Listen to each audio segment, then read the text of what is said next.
I'm Sanjana Rishi, and I am a creator and generally an advocate of all things sustainability and craft revival. In the pandemic, I sort of realized that as a fashion girl, a lot of my fashion choices were sort of harmful to the planet. And through that, I really got kind of interested in sustainability. And then I realized that in India, sustainability, not just in fashion, but overall, has a lot to do with craft revival and, handmade and craftsmanship in India, which is so important, and craftspersonship, I should say, in India, which is so important because, until the people of this country are doing well, there's no point in having a conversation about the environment, since I see humanity as a part of that environment as well. And so I started getting more interested. It started with textiles, really. So I started getting more interested in sort of discovering the various kinds of Indian textile forms and like the crafts that exist through that space. And then when I was pregnant, I was looking for art for my daughter's nursery and playroom, and I couldn't really find anything that I loved. Everything looked kind of the same, like the same sort of painted animals over and over again, which are great and very cute, but it just wasn't my vibe. And I think I realized, I went to the, I forget what it's called, the Indian Crafts Museum. Do you know, it's where, actually, I went to Cafe Lota, let me put it that way. I really love the food there. And as I was there, I was walking through the crafts area, and I loved all the murals. And then there's a portion of it where you can go and actually buy stuff from Indian craftspeople. And so I went there and I saw this really beautiful Gond piece, and I bought it just for one thing. And then it kind of got me thinking, I would love to do a full Gond mural for Amira's play area.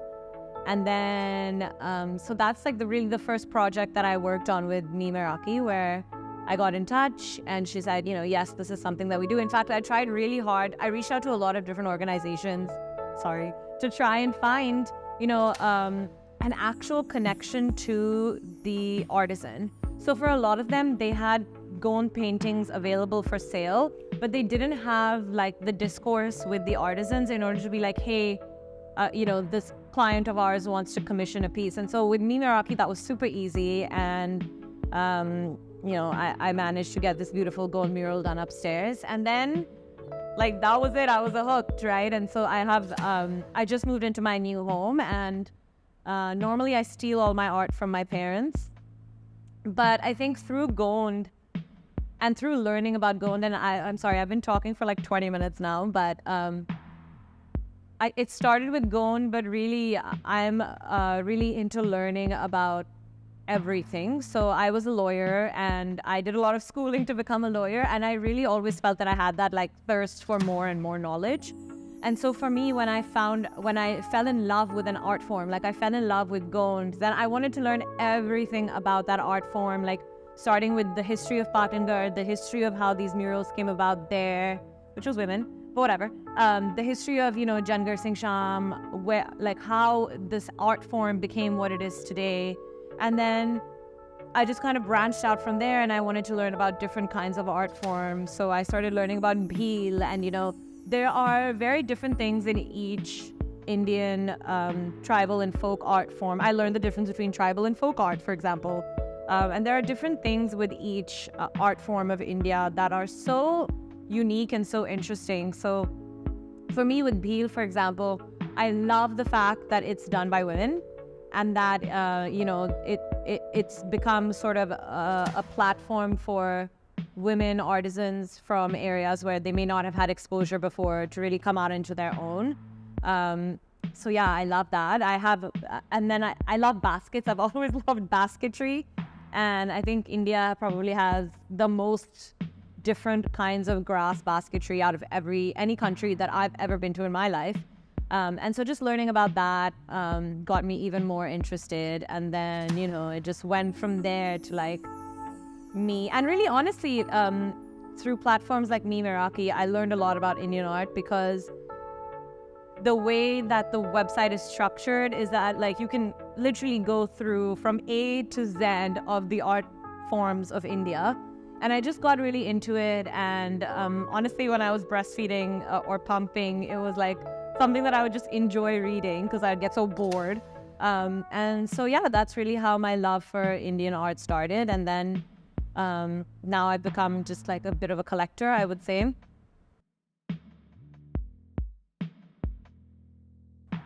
I think I choose my pieces by what speaks to me, for sure. And the beauty of the way I've designed my home, not just the art in it, but overall, is that there's a lot of variety. So there are spaces that are light, there are spaces that are dark, there are spaces that are kids spaces, there are spaces that are adult spaces.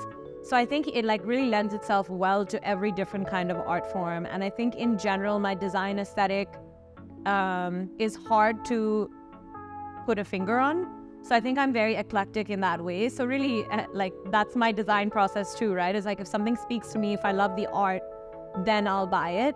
And especially if I walk away from it and I'm like not able to stop thinking about it, that for me is a sign that like, okay, you need to get this or you want to collect this now. And I think with tribal and folk art and like, you know, selfishly, I hope this stays this way.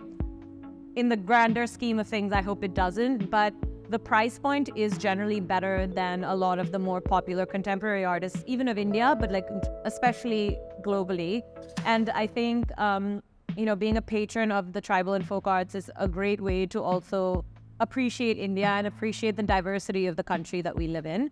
So I think I genuinely look for diversity when it comes to collecting my art. So, I mean, you know, like when we show you our collection of things, you'll see there's a lot of different stuff. There's different motifs. It's different styles. I think a lot of it is kind of animal heavy and nature heavy. And that isn't me. That is purely a function of tribal and folk art. Like we, as you know, as Indians have this long-standing of tradition of being of oneness with nature. So I think a lot of Indian art has like tree of life, you know, or like animals and that natural world, which I also love as a sustainability advocate. Like it kind of feels like you've been there all along in my life and in my art collection process. I'm not really sure when, if I bought something before the mural, I don't remember it. But I think it was just me. It was like that process of me trying to find that, like my initial couple pieces, which were really inspired by my daughter. So thanks, girl. But yeah, I think I reached out during that process, and then it just kind of grew from there. And it really does feel like I wouldn't be where I am in terms of my understanding of Indian tribal and folk art forms, or in terms of my collection, if it weren't for MeMeraki. So it is, I mean, I don't know if there's like I remember that warm, fuzzy feeling when I found out that you know, Kailashi would come and we would make this amazing mural. But I don't remember the first moments. But, you know, now when I think about MeMeraki, it feels like a very, like, comfortable and, like, family feeling to me. Because, you know, MeMeraki has become a big part of my family. It's in every room in my house at this point, so.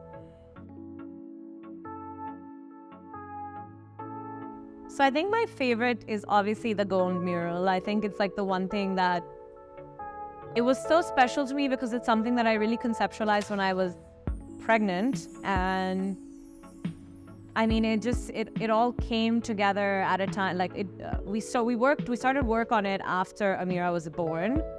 But I think it was just a really cool experience to get to, first of all, see it firsthand and like really watch it turn into this, to go from really, because, okay, so when you buy art, most of the time it's a fully realized piece, right? So you walk into a gallery, you see a piece, you think, or go online, you see a piece, you think, wow, this really speaks to me. And like I said, that's my collection process, is I see something, it resonates with me, and that's it. But this presented us, you know, me and the team at MeMeraki and Kailashi with the opportunity to kind of build from scratch. And I think that was a really beautiful thing because, you know, we went through sketches, and Gond is the kind of thing where, and I didn't really realize this until the mural was finished, but Gond is the kind of thing where the first sketch looks a bit rudimentary, like it doesn't look as fully realized.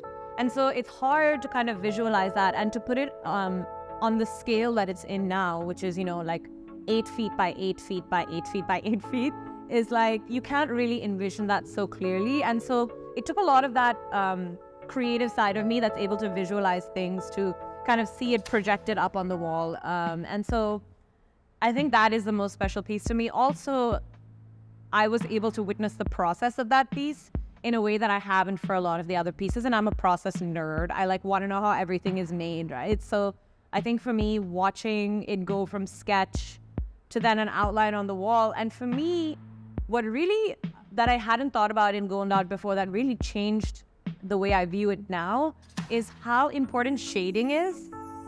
So if you look, and I have pictures of the process. So if you look at what it was on day 3, which was fully sketched out, but not quite filled in yet and not shaded yet, to what it looks like now, it's a world of difference, right? And it just makes me appreciate the artists that work on this art form so much. And of course, Kailashi, who did my actual piece, he's awesome. And yeah, that's my favorite piece, but I have a lot of different MeMeraki pieces in my home that I'll show you. So I definitely do keep a space in mind. So for example, I have the very large painting there, and I actually saw it's Baiga. So I actually saw it at India Art Fair, and in my head I was like, I don't have a space for this in my home. And as I turned the corner and walked away, I realized I was like, I have this one massive wall, and that's exactly what I want there, because the wall is gray, the painting is black and white. It just kind of goes perfectly in the space.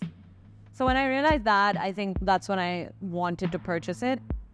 But for example, of course, I conceptualized having the gold mural in the play area because I wanted it to be animal heavy, and I wanted it to be all natural motifs, which it is. And, I love the Bara Singha. I love all the animals that are there. And it's made, I think, linguistically a difference in my daughter's life. I think culturally, in terms of the way she views art, that's made a huge difference. I have a kid now that goes into galleries and likes to look at paintings. And a lot of that is because she's grown up around all of this stuff. I have, Bhil pieces that she's obsessed with. She has favorites. She points them out, and now it's she has this song that she learned, which is, you say hello to everybody in her play group.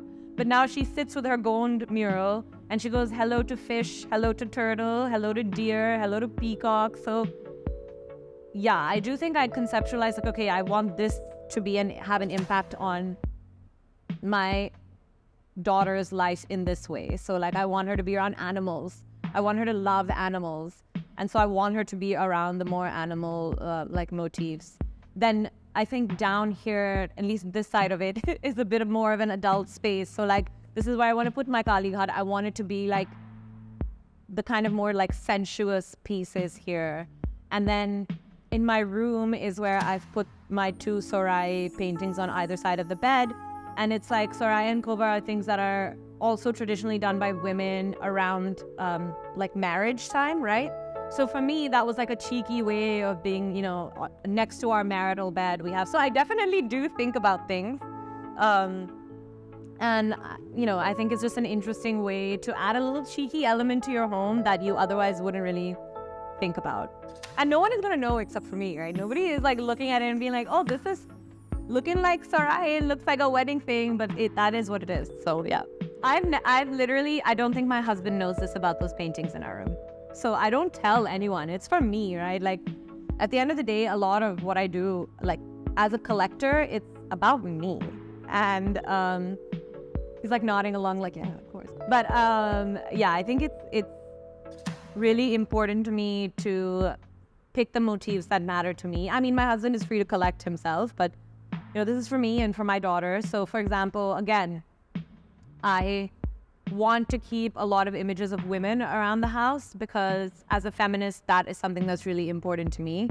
And so my Panch Devi is my and I, again, this is so silly, but when I saw it, I was thinking, oh, me, Amira, the nanny, and the 2 ladies that work in the house, these are the Panch Devi of our house. So this represents my house in its fullness without my husband, who's also in the picture, but not one of the Devis. And yeah, like a lot of my art is women because I'm really drawn to feminism and really drawn to, the female figure clearly, the female figure in general. So yeah, I definitely think that I think about motifs, but I don't necessarily think like, oh, I want exactly this in my painting. If it speaks to me and it's kind of like that moment where I see something I like, immediately my brain starts turning and thinking about like, how does this fit into my aesthetic? How does it fit into my really my belief system? And so, yeah, it happens really quickly, I guess, in my head, and I've never actually explained it out loud, which is why this is such a long explanation. But yeah, it all just happens up here, and then it just comes out,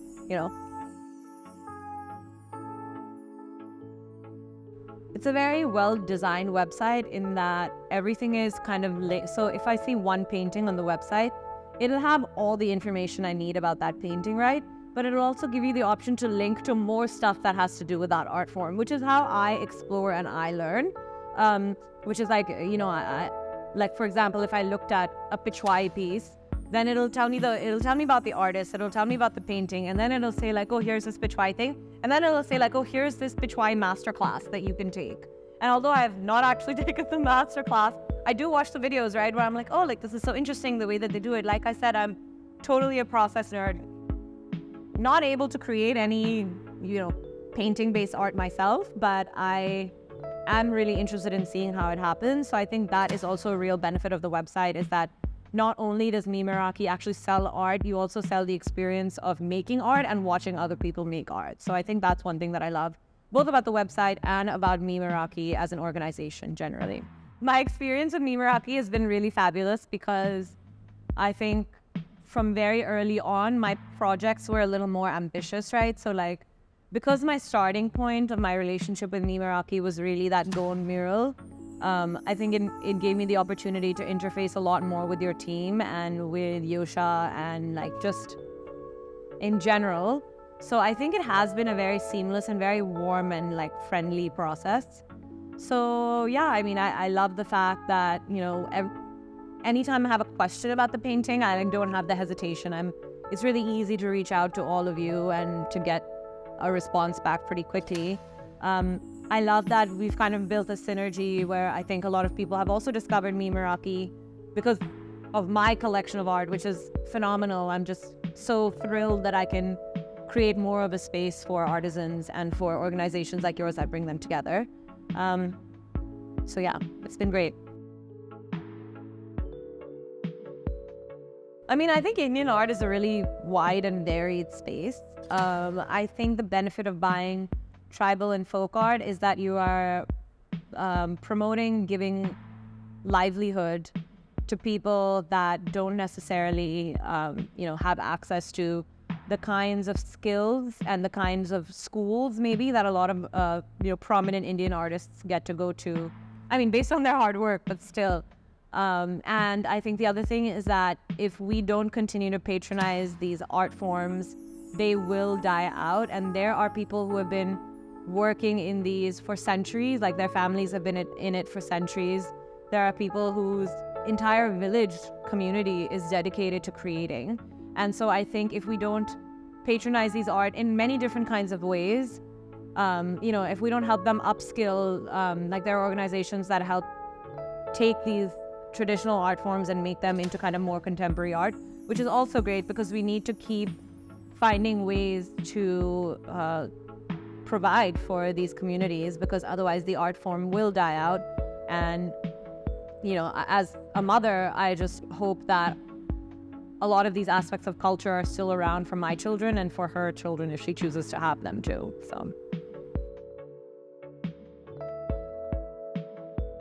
So I actually moved back to India after 16 years away in 2019. And I think for me, learning about tribal and folk art and learning about Indian art has been a really amazing way to reconnect with India because, like I've said before, loving Indian art and especially tribal and folk art is about loving the people of India, because each of these art forms really connects with what the people on the ground that are making it see in their day-to-day lives. So as I mentioned, there's a lot of nature and there's a lot of kind of the relationship between nature and the divine. So a tree of life, the idea that animals can be these mythical beings that connect different planes of existence. But also, I think Indian art it's a really interesting thing to collect many different kinds of Indian tribal and folk art, because you can see kind of the diversity that exists and like the differences between various Indian cultures, but then also you see the oneness of the motifs. You see that, whether it's from Karnataka or it's from, Andhra or it's from MP or it's from anywhere, there's nature, right? And like, I think that's a really important thing to remember, is that what really connects us and all of us across the world is nature. And I think that's a really beautiful way of looking at art in general, but especially these art forms that connect us all to nature and all to each other at the end of the day.